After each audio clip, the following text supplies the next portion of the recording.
Eine Minute.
1:07:30.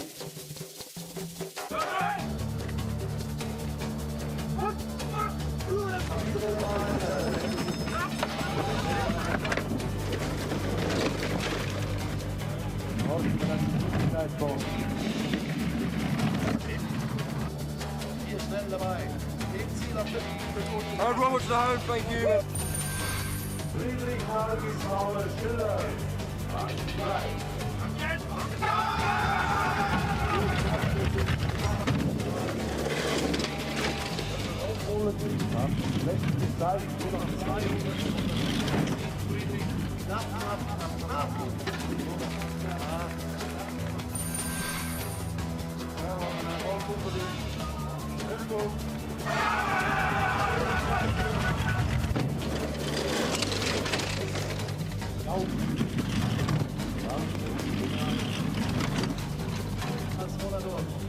Im Ziel, in 1:0.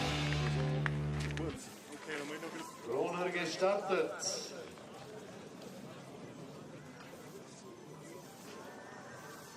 Gut, 31.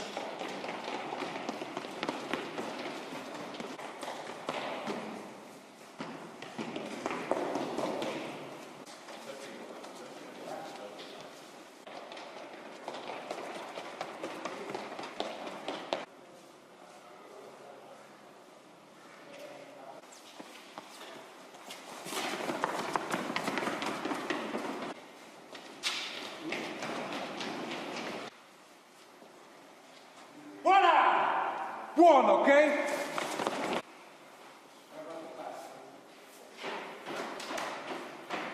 Pilot für die Schweiz 108,67 seine Geschwindigkeit. Es dürfen aber nur 3 Mannschaften starten.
Fourth race weekend of the BMW IBSF Bobsleigh and Skeleton World Cup. We're in St. Moritz in Switzerland for race 5 of the 4-man campaign. And this is the most historic track on the planet, the one that everybody looks forward to coming to every single year. Last year, the World Championships. This year, it's a single weekend of World Cup action. And as we get into our deciding heat, plenty to rub your hands about. Delighted to have Sylvia Hoffman here, who'll be racing in the Junior Worlds next week on this track. Pick a winner out of this. I mean, picking a podium out of the top 6 or 7 sleds is going to be tough, right? Top 6 is going to be tight. That first heat of the men's race, 4-man race, I mean, top 3, we got Friedrich, Lochnish, and Brad, and all 3 of them can get first, second, or third. Brad Hall in third, 100th ahead the man who was the joint silver medalist in the World Championship and is poolist. So that's a dead heat, and we've got a near dead heat for the lead as well. Friedrich, 400ths of a second off the lead, but neither he nor Johannes Lochner had even remotely a good-looking run. There were mistakes all over the track. Yeah, this has been such a crazy year. The track is definitely, it's an all-natural track, so they rebuild it every year. So there's a new start record every year, a new track record every year. The corners are a little bit different from what you remember the previous year. So every year the pilots come back, they have to learn a new track. And that's what makes it exciting. And it's 125 years plus they've been doing this. So we are we're just the latest in a long line who've come to watch here. Hansi Lochner leads from Francesco Friedrich. Potential medalists, Brad Hall, Emmett Sapoulis, Mickey Vogt, Cedric Follador, Simon Friedli. Look at that, I mean, look how wrapped up the Swiss are. I'm excited for this. And then behind, look, less than a 10th from 11th, 12th, 13th, 14th. You know, there's so many tight battles going on. And there will be a fight for top 10. Top 10 is a thing. There'll be a fight for everything. The greater podium, the top 6. So whoever the Swiss that doesn't make it, or whoever does make it who's in 7th, there's a disappointment. Air temperature -2. That's a particularly warm day. Normally by this time in the afternoon, it's still about -8. Ice temperature -7 degrees. That's about as cold as we're going to find anywhere, except for maybe Lillehammer, where we go in 2 weeks' time, where they do cold in a whole different level. I don't think they get 300 days of sunshine a year like they do here in the Engadine Valley. I mean, we're talking about this in the women's race. A covered area to warm up. I mean, that's quite unusual, essential. Isn't it? Yeah, these are essential. The parking garages are typically where people warm up. But yeah, this is a start list for Heat 2. We'll start off with the Czech. He came in 19th after the first heat, so we'll see what the Czech and the Polish have. And then we'll start with the USA afterwards. And then here's the second half of the field. We see Frank Del Duca is sitting in 11th, and then we got Simon Friedli, Michael Vogt, Brad Hall, Francesco. Yeah. This is going to be a great race. I'm not putting any money on anybody. In the foreground with a stopwatch, Ursula Hildebrand, one of the crew that run the races here. Wife of the legendary Swiss driver and sled builder Hans Hildebrand. I've driven one of those. Yeah. I liked it. You can actually feel what the runners are doing on the ice. They were a real feel sled. Okay. Here we go. Now then, Adam Debesch, Michal Debesch, Jakub Prochaska, who drove in the 2-man yesterday, and Dominik Zaleski for the Czech Republic. They are 700s behind their closest rival, who follows them next. So lots to deal with here. 5:27 getaway. That's nothing like as quick as they were in the first heat. And Here we go. it still hasn't stopped. Well, that's tough. You really need the sled to go as straight as you possibly can out of the first corner, and that was about as non-straight as we get. Here we go through Sunny Corner with the exit, going into Nash and Dixon. Really important top portion of the track. A lot of pilots are having issues just like this going into Horseshoe. He doesn't get that super high height in there, but it looks like it's nice. Not the most experienced of drivers, Adam Debesch, only in his 2nd season of World Cup racing. Finished in 15th in the World Championships, so he's not quite at that sort of level today. Oh, hard exit, really came out of it, really strong. 143.3 kilometers an hour, that's 89 miles an hour down towards the finish corners. 106.87, that's a 1/10 of a second slower than their first heat. Normally, we'd be expecting to see minimum 2 to 3 tenths faster. Yep. Later in the day, we expect to see faster times. And the reason for that, he's buried his head. That could hardly have gone well. At least everybody got in. If you saw the first heat, the team from Liechtenstein, not everybody got in, but everything else that could go wrong went wrong. More hits than Elvis. Yeah, and he's bringing it off, so he's actually late, and he's having to force the sled off the corners, and that's causing him to drive it into the short wall. Well, didn't roll out in the final corner, so there's that. That is a success. Any success of completing a run, that's the first step. Get down the hill. Now, somebody who did roll it out at the final corner is Alexei Boron of Poland, with Bartosz Sienkiewicz, Dominik Błęcki, and David Buba behind him. And Alexei did roll across the finish line. It's only a few meters, literally a few, rather than even tens of meters to the finish line. But nevertheless, it's a noise that nobody really wants to hear. Oh, it is one of the worst noises that you will hear in a bobsled. He's about half a second behind his closest rival in front, 5:40. Everyone's still moving around back there after the load. You want to stay quiet at this top section. You don't want to. The more they move in the back, the more skittish it gets. Yeah, you can see the helmet moving behind the driver. The guy at 2 is trying to get settled, but you have to wait to wall and these corners where there's some pressure that allows the driver to move the sled. 800s up from a slower start, slower than their first as well. Nice drive from Nash and Dixon into Horseshoe. Listen, quiet as you like. That's where the speed starts to build. Look at these lines. I mean, they're nice and smooth. And let's see if that brings him pressure to actually build that speed going down. Right now, he has the best speed. Yep. He is the second sled off in the second heat. So we expect these things from each sled that goes down. Whoa, whoa, whoa, whoa. Keeps it upright. There you go. You're a little nervous there.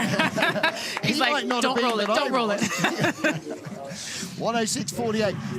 You hear, when you're watching the TV, you hear the mistakes at least as much as you see them because it's so quiet otherwise. On any other concrete channel, artificial track, and there's excited. So much rumble that you don't hear the taps. Here you hear everything. There's no escape. Yeah, these guys are excited because, one, they completed the run. It's a World Cup race. They get points for that. They all loaded. Look at that. And then at the end, there was no victory roll. There was come out on all four runners, nice and smooth as possible. Sunny side up.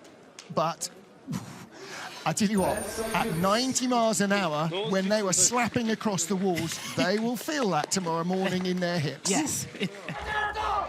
Matej Buhenek from the Czech Republic, the second of our two Czech crews, with Dalibor Havelka, David Bureš, and Antonin Vijas behind him. Antonin was on the two-man sled with Matej behind. Matej recently converted from the brakeman into the front seat. That's very much what crews are looking for, what coaches are looking for. I know that feeling. Yeah. Well, you want a fast pusher on the front handles, and the braking crew is often where they appear from. Let's see. They had a 5:27 before, 5:23. That's 400s better than their first run. Look how many more marks there are from the runners on the frosty track. Now, every time you're on those, it means it's more slippery and harder to control. So as the day gets on, not only does some of the frostiness come out of the track, but it gets polished up by the runners as well. So that makes those skids even harder to control. Yes. And he's up by 9,400s right now, so he's definitely in the green. He's comfortable. The biggest thing is obviously getting it down the hill. Make sure the run is nice and smooth. Clean up the mistakes that you had in the first heat, and then try to finish better for the second. Well, the other thing is he's not looking at who finished behind him. He's looking at Jeff Gadbois, who was only 1100s quicker. I can get him 1100s. You can make that by making one less mistake. Right, and I bet you that's what he came into this heat with. Yeah, yeah, absolutely. It's like, if I could just catch the person right in front of me, then, you know, I'm good with that. Pick one off. 105.77 compared to 106.16. So, okay, there's 0.3 of a second of improvement. And it could have been better. In the fast four corners at the bottom, he was wavering a bit. The timing wasn't right. Slapping here, slapping there. And that just blunts that acceleration. Yeah, I think that's part of the experience as well. Being able to handle that speed when it comes at you is crucial. And some people handle a little bit better than others, but he's doing really well. Heavy steer out of Horseshoe. Do they bump up in the air? Yeah, Yes, they he took does. on. You get a little early onto telephone before the sort of curve of the curve really starts to and begin. bump up you come. Now look, there's that super high line. He's trying to take it off, so he emergency steers that. We call it Robin Hood. Robin Hooding it off. Yeah. Yeah, you could see the upper runners just separating from the ice as he hauled it down. All right, for the USA, Jeff Gadbois with Colin Storms, Jace Johnson, not Jay Jones, and Darius Joseph on the back. That's the sausage fingers of Coach Tuffy Latour entering the names. Has to be a coach's mistake. Yeah, I guarantee, absolutely. Oh, here we go. Get in there. Get down. Okay. Okay, the best exit, a couple of taps, but pretty square, 5:23. Yeah, the four-man sleds that's been going into Kink 1, they have been really hard to not tap maybe 3 times out of that kink. So Jeff is doing good so far. When you see your Friedrichs and your Lochners and your Brad Halls and all the Swiss rattling all the way down there out of the first kink, you know it's a toughie. I mean, those guys, they push. They push. They're monsters. Skids in there. Nash to Dixon, come on. Well, at least it was turning left going into Horseshoe, but that's a really uncomfortable landing. Yep, yep. You can see the front end was also flopping off as well, which is definitely what you don't want. And he's with trying that to four-man. lead the front onto the turns, and the back is not at all ready to follow. Nope. All right, dropping away from the early lead. And so Mate Buchenek, again, clearing up the errors. Yep. And Jeff Garpois committing them, and that will see him across the line in second place. So he slips one. There you go. That's the what they crew were from the looking Czech for. Republic pick one up. That was their target, no question. That was their target. You're an athlete. That's always just focus what's on in front of me, and if I can just get that, do better myself, and then pick them off one at a time. Whether you're a driver or a sprinter, whatever it is you're doing, you're looking at the next target ahead, not trying. If you start getting defensive, that's where it all goes wrong. And here we are. Yeah, this is Exeter Nash, skids sideways into Dixon, and that sort of shoots him out of control up the hill and then back down. He's still in the skid. Yep. He's trying to let the front find a neutral, but it just doesn't. Yeah, the back end was going from left to right, left to right, and that's that 400 pounds of meat in the back, swinging it around because the articulation is in front of the driver's feet. So all the weight is behind the front axle. Yep. And next we have Team Italia. Yeah, Mattia Variola, Jose Abu, Fabio Batti, who was on the two-man yesterday, and Mauro Colantoni.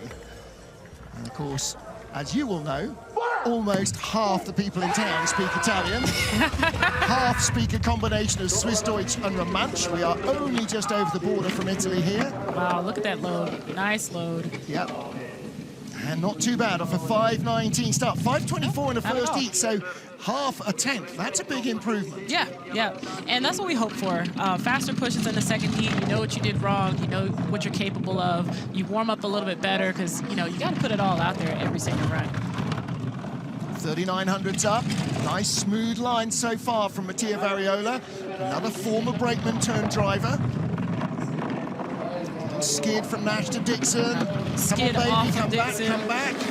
And he is, he drove that off a Horseshoe. But he got a good exit, and the speed's not woeful. Fourth fastest, he's the fifth sled down. But you know what they say, the more you drive, the harder you drive, the slower you actually go. But I mean, right now he has the third best speed, so. Third best speed. Oh! Yeah. Track announcer exactly in the same boat as all of us and Mattia. That was a rescue. It was. He now has 8 lives left the rest of the season. That was a proper get out of jail free card played right there. How he didn't roll it, we had one even closer in the Monobob yesterday. I do not know how. I said if it was a two-man, it would have gone over. Any extra weight in the sled would have taken it over. There's plenty of rate to row the four-man. These are the questions that the coaches will ask too. How are you able to do that? You know? So he's hard on the right where he should be on the left. Super high. So late. Look at the weight, just trying to pull the sled over. You got the 3 guys in the back, and they're all on the other side of that articulation. That rear brakeman's handle hit the wall, and that's the only thing that stopped it going all the way. Hey, there's always a way. I wonder if that's part of the reason. Yeah, he knew it. He did it for him. All right, Mattia Variola somehow leads the race. Next up is his teammate, Patrick Baumgartner. Now, these two guys are not often in consecutive positions. Baumgartner, 14th place, underperforming here a little in the first heat. So let's see if our 2012 Youth Olympic champion, already a medalist in four-man this season, can get up into the 10. Oh, 5:12. Well, that's an improvement on their first heat and a little tidier down through the first couple of corners. Nice, and you see the track is kind of guiding the sled over to the right, which that's what you want to do. Less steering, let the track kind of take control, but wish it over, not necessarily drive it over. Well, sometimes you just see a driver like leaning on the sled just to nudge it a fraction. Just hoping it gets over there. Yeah, well, wishing it is as good a way as any. Oh, look at that exit. Here we That go. is nice. And this is where he should. Here we go. Look at that entrance into telephone was beautiful. Yeah. Pulled it off a little early, flopped into Shamrock. But best speed of all so far. Now he's really starting to pull away from Mattia Variola. Down through the forest. He's doing, this is a really great run. Is he keeping up with the speed of the sled? Yes, he is. Very much ahead of the sled. That's what we've been seeing this season. Yep. And this could put him almost a second ahead of his teammates. There you go, 1:05.08. That is a big run from Patrick Baumgartner. Yeah, that is, the first run he did a 1:05.55, so this is definitely 4,500s quicker. That is much better. Still 4/10 away from the fastest run, but much more what we expected from him. There you go. There you go. and that expression is, there you go. Well, where was that in the first heat? You know? That's the question. Well, why couldn't I do this the first time? You know, and what are the 3 hardest things in sport? Repetition, repetition, and repetition. yes. I mean, quick runner check, but now look at it. It's going down the center. Yeah. And that's what a lot of the sleds haven't been able to do, was not hit both walls maybe 3 and 4 times. He's like, I'm going to check it, we're going to get it centered, and I'm going to go down the hill. And that comes with experience, doesn't it? And that's all part of it. Jacobs Kalender now, Eggersundgaard, Davis Kaufmannis, and Moritz Klaver. So to say hi to Mats Miknes, one of the stalwarts of the Latvian team. He's at home, not feeling so great, so our best to him. Let's see what Kalender can do.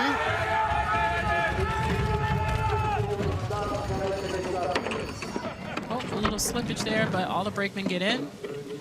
Now he's got a little bit of a monkey on his back. That was a great exit from the first corner. A little bit of a monkey on his back from the World Champs where he crashed out.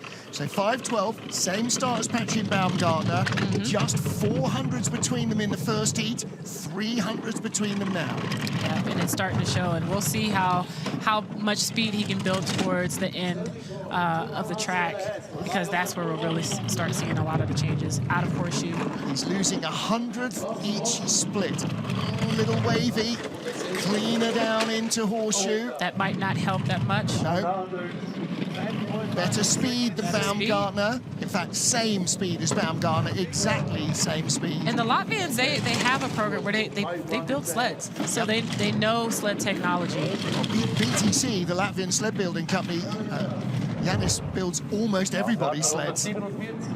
Second best sled speed, and he's 300s. We talked about that at the start. Yeah. It's 300s to separate them. Well, there were 400s ahead in the first heat. He came down 100th of a second slower. If that was a thumb on a stopwatch, okay, that's a dead heat. No, really. Those hand times. 12 and 3/5 seconds. That's a dead heat. That's absolutely so. Yeah, 300s of a second. And we talk about drivers ducking their head under the cowl. Why? Because it saves 100th. What does that matter? It can mean a position. You see a lot in women's monobob. They will duck their heads at the end. 2 women, they also try to do that as well. You don't see it with the men that much, though. The men don't so much because they're already big. Yeah, these big guys. But you'll see some of the girls ducking their head on a straight. Yeah. Not just across the finish line. I think Kim has done that before. Yeah. Now then, Li Chunjian for China. Wei Ping behind him. Chu Zilong and then Wu Qingzi. Wu was on the back of the 2-man sled. As he seems to be actually welded to the back of their 2-man sled. He's almost always behind Li. Let's see what these guys can do. Yep. 12th after the first heat. 100th ahead of our current leader. And there were 100th at the start over the Latvians, which says a lot about the Chinese program. Like I said, they're getting a little bit better. He used the technique of leaving the push bar out because they just got in so late into kink to where the more he did trying to get the push bar in, the worse he was going to get. But you saw he still skid a bunch and is still steering a little bit to get the best line into wall. Yeah, wall's a funny little sort of ripply 3 pressure thing this year. Into Snake 1. Snake 2's been causing problems. There's been a lot of taps on the left before you set up for Sunny. He is dropping back, though. Had an equally good start. Again, you see the heads rattling around as he falls off Dixon. Yep. Any energy where people are getting thrown sideways is energy that's not going forward. Looks like he's starting to straighten it up. He's starting to get the feel down. Oh, this is what I need to do. Yep. You've kind of got to get a feel for how slippy the track is within the first corner or two, or you are so far behind the 8 ball. rattles between Martineau and Portago, and across the line. Where did he find that? Wow. Whoa, 105. Wow. I love it when the coaches are surprised. I'm surprised as well. Well, I mean, what? between those splits, like it's such a long time, and then you're just wondering, like, are they gonna get it? Or are they not? Well, he was red, red, red, red, red, red, red, green. Rah. You know, by 200ths of a second. 200ths of a second. Yeah. That is wild. And that's not even a touch. I mean, look at that. I mean, How he lost sideways a was lot that? of time right there, but That's probably 2/10 by the end of the run. Little skid into Nash and then out of Dixon. it's not the cleanest runs, and that's where you start losing a few more hundredths here and there, is when you're skidding off the corner, meaning the sled isn't necessarily going exit like nicely. It's actually falling off the corner, which is causing you to lose time. Anja Schneider-Heinze there, member of the jury who's running this race, two-time winner on this track, among many others, former world champion, of course, in the back seat and in the front. Now then, Markus Treichel with Sascha Stepan, Markus Sammer and Christian Huber. One of the ugliest runs I've seen Markus Treichel produce in, I couldn't tell you how long, in the first heat. 700s only in front of Lee Chun-Jan. If he tidies this up, he should go from 11th to the fringes of the top 6. 5:09. Okay, maybe they're just being a little more cautious. But with the best velocity with the 56.6. Because it was tidier out of the gate. And you'll often hear brakemen say, oh, I ran that a step too long. I'll shorten it up on the next run. I don't know. I've never really thought about that one. Unless my coaches have said, hey, this is what we need. Especially in a four-man. You know, you feel you're still accelerating, but it's how the sled handles it. Nice lines down to Horseshoe, past the bus. Great exit. Here we go. This is a proper Markus Treichel drive. The first one, I don't know who, it was the evil twin. Markus was locked in a cupboard somewhere. Now this is the proper Markus Treichel. They let him out. Yeah. They let him free, and now he has the top speed going out of sight. You know the old expression we can't fully say on TV, let it fly, and that is what he's doing. Yeah, baby, yeah, there you go, 104.88. Yeah, he did. Compared to 105.43, 95 hundredths quicker. He's probably, he's very excited about this run, but he's also thinking, I really messed it in. This is the look of the pilot. Ducking the head a little bit like, man, I really wish that first run was like that. But, I mean, you got to take the wins where you can get them, and he was able to put down a good run. There are no lets in this sport, as somebody you know used to say a lot. Yeah, it's about both runs have got to be good, got to be consistent. This was properly Markus Treichel. The first one was just a training run gone bad. I know that feeling. Yeah. And everybody does. And everybody does. And even our leaders, Friedrich and Lochner, are thinking, what the hell went wrong there? Markus Treichel leads by a country mile from Lee Chun-Jan and Jakobs Calendar. 9 down, 10 to go in St. Moritz. Time to draw breath. All right, okay, so we've got the fastest 10 sleds to come. We've got some of the toughest log jam battles going on. And that's all part of this, isn't it? You know, it's not just beating the mountain. You are very much aware of what's going on around you. And you know, you want to be better than yourself, but you also... You are aware that there are other people in the race. It's not just you and the track. Yeah, and I've had those feelings this entire season. I was coming off of injury, and I was kind of just thrown into it because it was, you got to get these races in to, you know, start the season. So that's what I did. I pushed as fast as I could, but the driving was always 50-50. You know, there's the mental aspect that needs to develop along with your physical capabilities for performance. And each race, I was always 100th, tie the record, all those things. But then my runs will be really great run, not so good, really bad run, this is great. You know, like it was always 50-50, and I'm like, come on, if you can just do it at the same time. But it's when you start any sport. Yeah. It's that consistency, like repetition. That's what I say. You know, they always say, it takes 1,500 repetitions to be good at anything. Yeah. That's a lot of bobsled runs. Yeah. And at less than a minute for most of them, and 6 or 8 a weekend total, off you go to see you next year. You know, I mean... Yeah, I mean, and last year, season, there's a thing called preseason ice, which means you just get runs before the season actually starts at a track, any track. And last year I was able to do that, and it really showed the difference of having several runs before I even start the actual season. This year was different because we just hadn't had ice time yet. Again, having pre-season for the NFL is important, so it is for bobsledders. You want to start the season at a peak and then peak again for the World Championships. And, it's not an easy business. If it was, I'd be doing it. St. Moritz in Switzerland, high in the Engadine Valley, the home of ice sliding. 10 to go in the four-man race here. And Adam Amor with Issam Amor, Benedikt Hertel and Rupert Schenk. Adam, you crashed out of the World Championships at Horseshoe last year. Got through it safely in the two-man yesterday. Will be gaining confidence. 5:08, another very strong start from this young crew. Yep. Top velocity with the 56.8 kilometers per hour. And he and his brother are absolute beasts. So you've got to have two guys that can keep up with you on the sled for a four-man. When you have it run in the family, it's usually a good thing. Benedikt Hertel was on the two-man sled with him yesterday.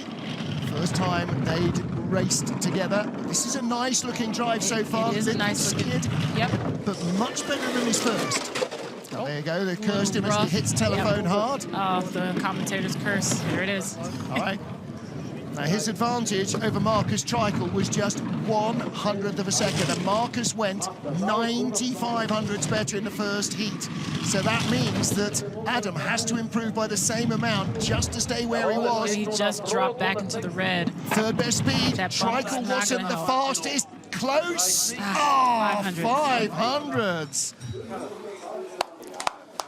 That's the first of the German sleds of this heat, and it looked like he had it for a moment, but then it just started to lose it at the end, where the track you actually start having the best acceleration and the best speeds. And when you're doing 75, 80 miles an hour through those fast right-hand corners, the timing is absolutely everything. Yeah, so he skid a little bit going into Dixon, and that's what caused that exit to be a little bit into the corner. So he had a different exit, which changes. Look, he's steering. Now he's back to neutral. But look at the, I mean, you know, even in slow-mo, that took, you know, barely a second. It's just a little twitch, just a little hand movement, a little shimmy, and he's off. But just a fraction too much. Hits hard on telephone. You see the sled really articulating. Yep. Well, there is Adam. Issam beside him. Well, they slip a spot, but that means that there is still the chance of a top 10 because the next sleds in front are pretty close. Just 700ths quicker in the first heat was Frank Del Duca with Josh Williamson, Hakeem Abdul-Sabur and Maneo Mitchell. This is sort of man mountain, isn't it? Yeah. Four-man, that's what it's all about for four-man. Man mountain, all the guys are here. They're ready. It's called four-banging is what they call it. It's just four guys, just monster pushes. I'm really excited for Frank. This is the second heat for Frank. A little trippage going into the sled, but let's see if he can settle it. Centered out really nicely. Yeah, 5:14 getaway, same as they produced in the first heat. And velocity is good. Just 100th back. This is over Marcus Treichel, who was the sled before Adam Amor. So Treichel had a much better second heat than his first heat. He shouldn't have been outside the top 10 anyway. Yep. This is going to be very tight, just 400ths back. Oh, here we come. Here's the excitement of the track. We're coming out of Shamrock, and now the sled is going to start to accelerate. Yeah. He has to be on point with his steers. There are a few taps early on. There's another one, and another. And all of these are taking energy out of the sled. Oh, hard hit. This is going to be behind Marcus Treichel, behind Adam Amor. Does he fall behind Lee Chun-Jan of Tyner into fourth? He does. Sixth. Drops back into sixth place. Every time you heard those little noises of contact with the wall, you imagine 2 or 3 kilometers an hour dropping off the sled. And they are in sixth place at the line with 8 to go. Yeah, that was the first half of the track was a good run. Yeah. And then it just started to lose it at the end. A little skittish here and there, and you see They stopped the sled a little bit too early, so now the guys are having to push the sled up. And mind you, you just pushed your heart out at the start, so you're already winded. And then you have to, and then you have to go down the hill, attempt to hang on, but also be one with the sled. And this is what. And that's one of the massive factors at this track. 1,780 meters above sea level at the start. Walking around makes you feel like you're elderly. Yes. You know, you're panting for breath if you climb a set of steps. Yep. One of the worst things is to push it a little bit further once you've already finished the run. It's a hard thing to do. Everyone's usually pretty tired, get winded, gassed. Yeah. And they're probably feeling it right now. Yeah, a couple of knocks as well on the way down. So they slip down the order. It's still going to be his best result of 2 World Cup races so far this season. And he didn't compete in the 4-man in the World Championships last year. So it's been a race for Frank Del Duca with minimal track knowledge. Next up, Sun Kai-chi of China. Now, Sun also missed the World Championships last year. 3rd and 6th in Beijing, 6th last time out in Innsbruck as well. Yeah, those brakemen, they were all in sync. I like what I saw, but now he's so far on the left short wall to where he couldn't even get the push bar down. Yeah, he tried to snap it down, but the sled had drifted too far away. And that paid a price on his mental just for that second. I'm like, oh no, oh no, oh no. And that's a horror story. That was still sliding down the 2nd straight. But now he's put it behind him, you can tell. Look at that run. Now there's smooth lines. Now he's going through Nash and Dixon. A little bit of tap. And a drift. And a drift and a skid. Well, this is Marcus Treichel Run 1 territory, isn't it? Everything that could go wrong is going wrong for Sun Kai-chi. 2400's back. He's going to drop half a dozen spots at this rate. He'll be behind Frank Del Duca. Whoa! Lurid. High. He's going in late into these corners. Lurid from Sun Kai-chi. He might drop to 6th or 7th at the line. 6th it is. In fact, he is just ahead of Frank Del Duca, but Marcus Treichel and his crew. Whoa. Wow. Yep. That was some pretty wild ride down at the bottom. Yeah. Yeah. Probably not too happy about that, but he's probably happy that he didn't roll it. Which is also, like I said, that's a small victory. But, I mean, he was doing okay, and then he just started. It was Dixon that really started to catch him. Well, he was late in Nash and then tried to kind of circumvent Dixon and skidded all the way down to Horseshoe. And after that, the timing, he just didn't hit anything right. Pulls it down far too early here. Yep. And all the brakemen in the back, they're actually still going with the corner. Yeah. So they're all at that point leaning right because he's brought it down, and that's why that sled articulated that way. It's like a long weighted rope. If you lead the front, the back doesn't automatically follow. Next up, the first of 3 consecutive Swiss sleds. Now, we always talk about a race within a race, bingo, but this is very much for national honors. Seaman Friedli, definitely, Cedric Follador, and Mickey Vogt, 3 Swiss sleds in Switzerland, covered by 0.09 of a second. This is a staring contest. I mean, and Friedli had a 5:06 start time, which was the 3rd best start time of the race so far. So let's see if he can get better. 5:02. That's even better. That's insane. And that gives him that extra that he needs to win this race within a race. Now, a former brakeman turned driver. He has been a medalist in the World Cup before now. Not sure there's going to be a Swiss medal necessarily today. There are too many sleds still to follow, but this is about being the best of the Swiss. I should have looked up who won the Swiss 4-man championship, shouldn't I? That might have given us that would have been really nice. I looked up lots of other rubbish, but 6,400's up. It's not about Treichel, it's not about Amor, it's not about the remaining sleds to come. It's everybody else in blue and red speed suits. Yep. Look at that nice speed. He's working too hard, isn't he? He's doing too much steering. I mean, you can tell it's like he's getting on, and then the sled isn't reacting the way he wants it to, but then he's trying to, he's fixing it by steering. Yeah. Okay, 1:04.67. He hustles it down. That's the 3rd fastest run of the day. I mean, it's a lot better than his first run. He did a 1:04.95 in the first heat. So it's a lot better. But, I mean, like you said, Cedric, he's he was only 100th up. Yeah, Friedli, oh, look at this. If they come straight out of Nash, then they're going to find 2, 3, 4 kilometers an hour more out of Horseshoe over Seaman Friedli. And as soon as he gets between Nash and Dixon and it's starting to slide around, he's going, no, no, don't do that. Thought about that song. No, no, no, no, yeah. no. There's no limits. Well, there are here, but such a 80s child, 90s child, naughty I'm child.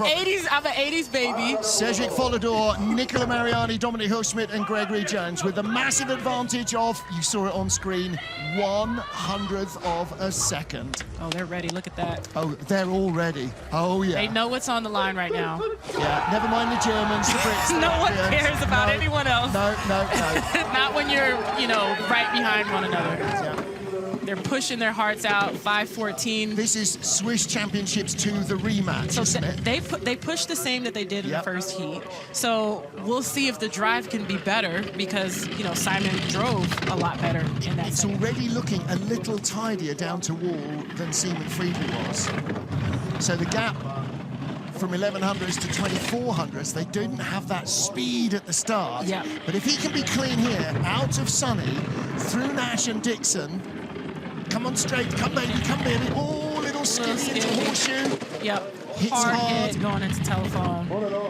And it carries on into Shamrock. He wasn't able to straighten that up. He's not making it, is he? The gap's too big, 3 tenths back. 4 tenths back, the speed's gone. Friedli is rubbing his hands. There's a little bit of Schadenfreude here. You don't want to see your teammates struggling, but on the other hand, you do want to beat them. Too far back, he's not going to make it. Second place it is, 6,800s back, only 100th in front of Marcus Treichel. He nearly lost 2 spots. Wow. So we sort of lost track of Marcus Treichel. He is in 3rd place with 5 to go. I mean, that was almost a second slower than his first run. Yeah, whereas Treichel was almost a second faster. Yeah. So 105.36 to 104.94. You should be faster.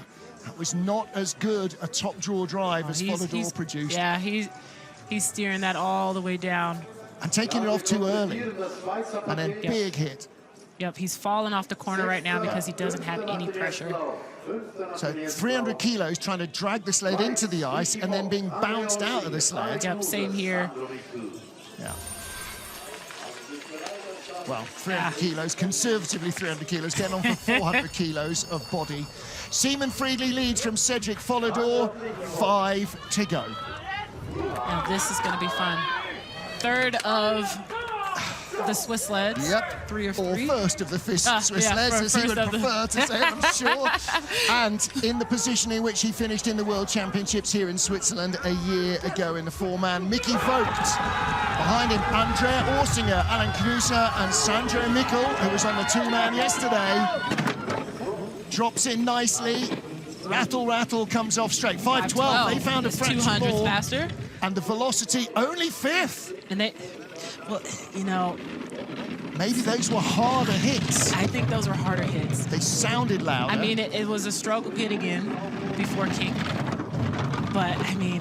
He was 900s ahead of Seaman Friedli. He's now 900s back. That's a net loss of 1800s. Yeah, it's a long track.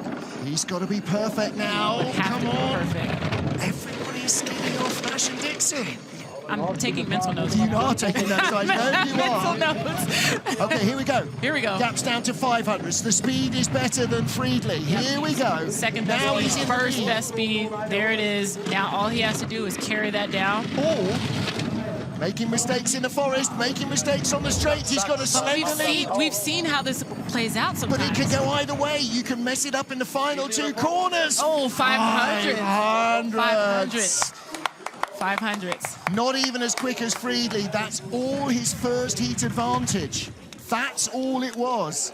Friedli nibbled into it, but didn't get a big enough slice. So Mickey Vogt leads with 4 to go. With a top speed of 92.1 miles per hour for those that don't know kilometers per hour. That is fast. Hey, That is fast. They ain't hanging around. So now I know of 2 tracks that go 90+ miles an hour. That is good to know for my for my notes. Look at that, he drags it off. Yeah. And I mean, but he straightens it up long enough to where he can keep some type of speed to get him into the lead. A little bit of cowbell. Hup, Swiss. We have a Swiss 1, 2, 3. Right, disqualify the rest and the Swiss will be happy. Here we go, 4 to go. The next 2 sleds, Emil Sapoulis of Latvia, Brad Hall of Great Britain, tied for the 4-man World Championship silver medal just a whisker over 12 months ago.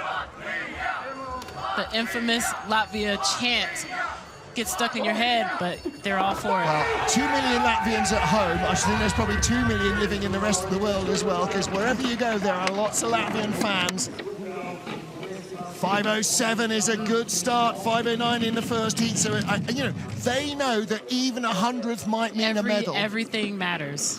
Everything matters. He's got to the wall and somehow nothing was sticking out to snag that bunk. 2 tenths up on Vogt. Again, it's not about the Swiss. It's about a medal. That's what he wants. And he is in medal contention. It's not out of sight. It's right there. He's 100th out of bronze. Again, him and Brad Hall could end up a dead heat, as before.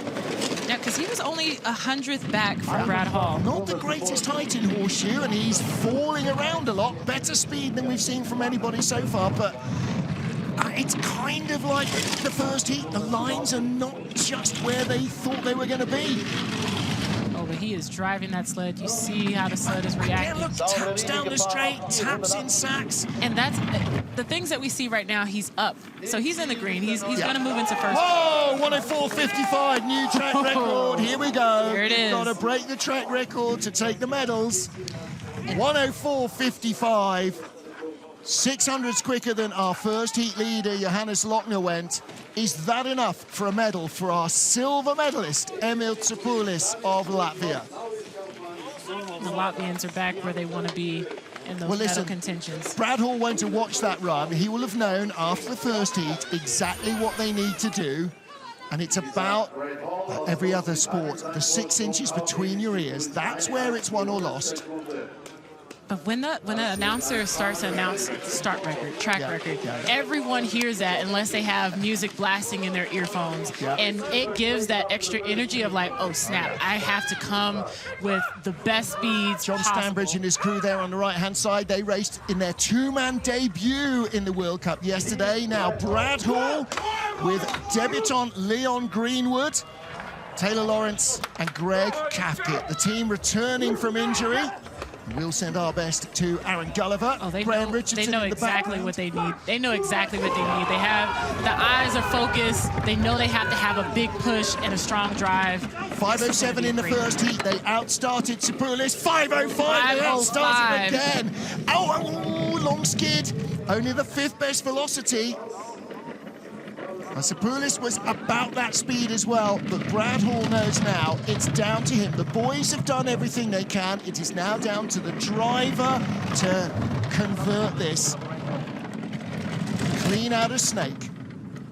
They need a good clean exit from Sonny early on to Nash. Wow, look at that. Ooh, skates round Dixon, but actually gets a good run to Horseshoe. Nice height out of Horseshoe. Oh, rattles the wall a lot. 1100s back. Let's see, a little tap coming out of Shamrock. Sapoulis is fastest, and Brad is 6th fastest. This is going the way of the Latvians. He's bringing it back a little, but the gap continues to grow. The speed's not there. Uh-oh.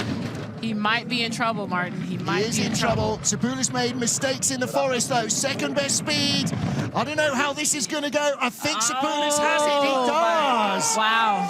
3500s. 104.91. Sean Olsen on the left there. The Olympic bronze medalist in Nagano 98 for Great Britain. And he is a great coach. I was able to work with him last year a bunch during my first runs of the season, and he knows his stuff. I was trying to absorb it like a sponge. Yeah.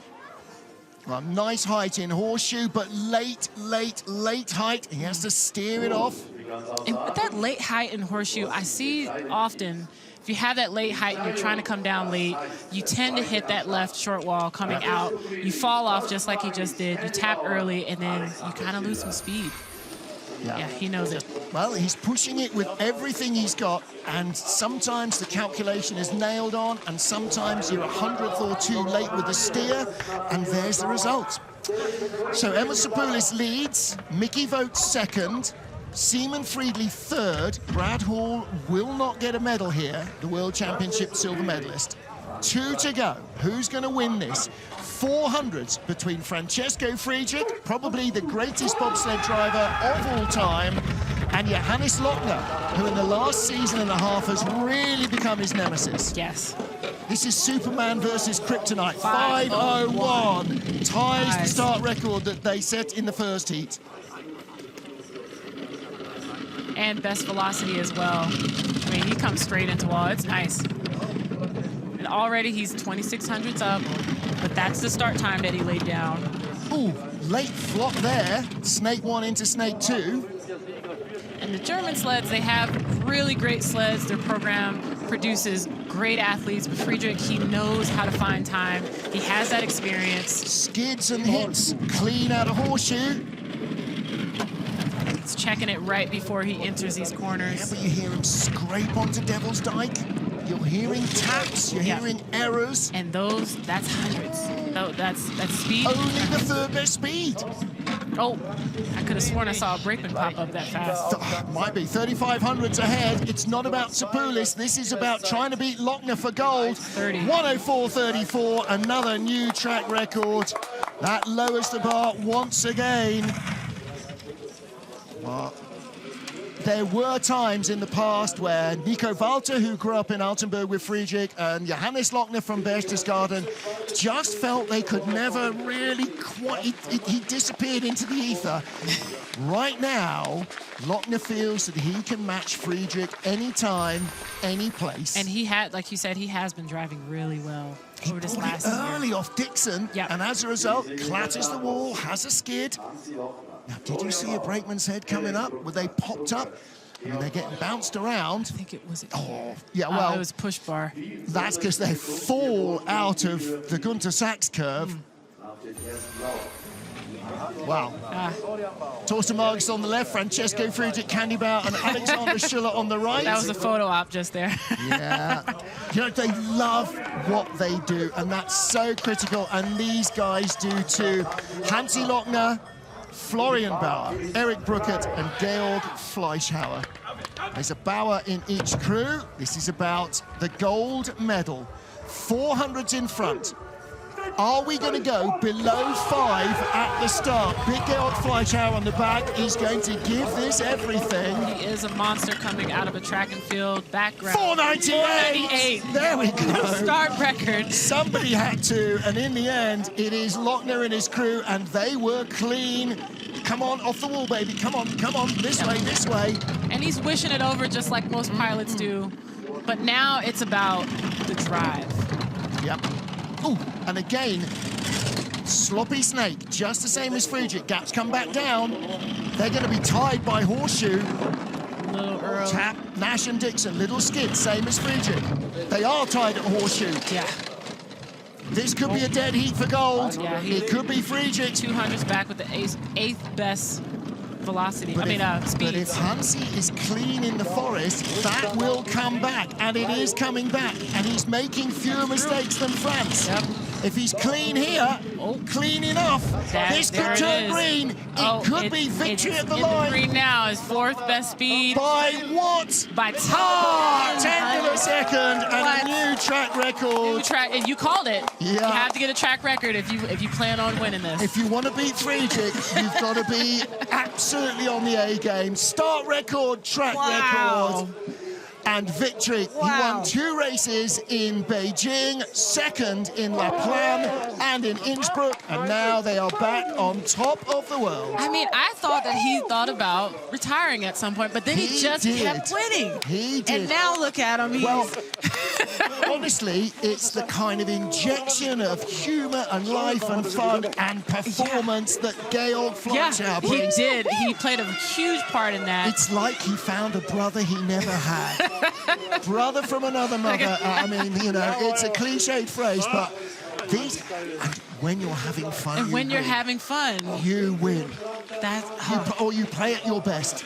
And he's won. Good for so them. he's turned around the European campaign. yeah.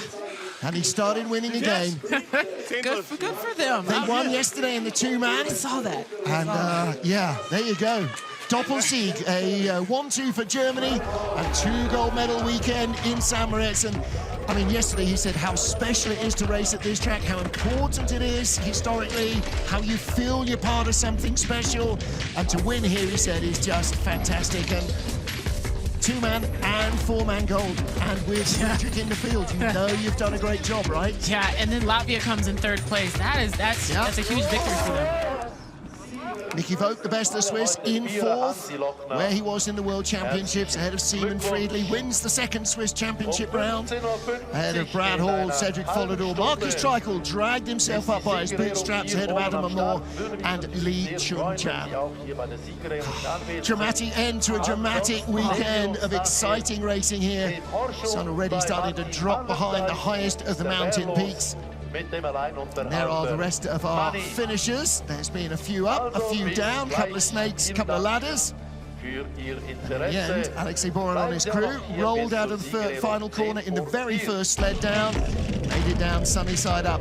But Johannes Lochner, again, rising to the challenge of Francesco Friedrich and everybody else, because it's not just a two-horse race. But superb stuff. They responded. As greats do, with the very best of everything. I mean, who doesn't like a challenge? There you go. There it is. As I always say, if it was easy, I'd be doing it. That's why I'm sitting here in a dark room. With a World Championship medal winner and Olympic medal winner. There you go. You know, sometimes I get to hang out in great company. Thank you so much for coming and joining us. And wish you the very best for the Junior Worlds next week. Johannes Lochner, I think now retakes the lead in the World Cup standings, or accelerates away a little bit. 25 points ahead of Francesco Friedrich. And that is a 15-point advantage first to second, so it just creeps away a bit more from France. Emma Sapoulis in third. And after missing the first 3 races of the season, it's always going to be catch-up for Brad Hall. But good to see that he was back in form. And the Swiss really coming out swinging. They're going to be a factor, I think, all Swiss sleds for the rest of the season. Marcus Treichel of Austria didn't have the greatest day today, but there's a lot more driving ability than his first run showed for sure. And Adam Amor, again, missed the first part of the season, but he could well be a medalist before the end of the year. So lots more racing to go. We are at our 4th stop. We've had 5 four-man races, but we rejoin the action in 2 weeks' time in Lillehammer in Norway. Before there, Sylvia Hoffman, have a great Junior Worlds. We will see you then on behalf of Sylvia and everybody else who's been with us this weekend for the IBSF TV crew in St. Moritz. Thank you for being with us. We can't do it without you. We'll see you in 2 weeks' time from Lillehammer, the first World Cup race there in 2 decades. Until then, bye for now.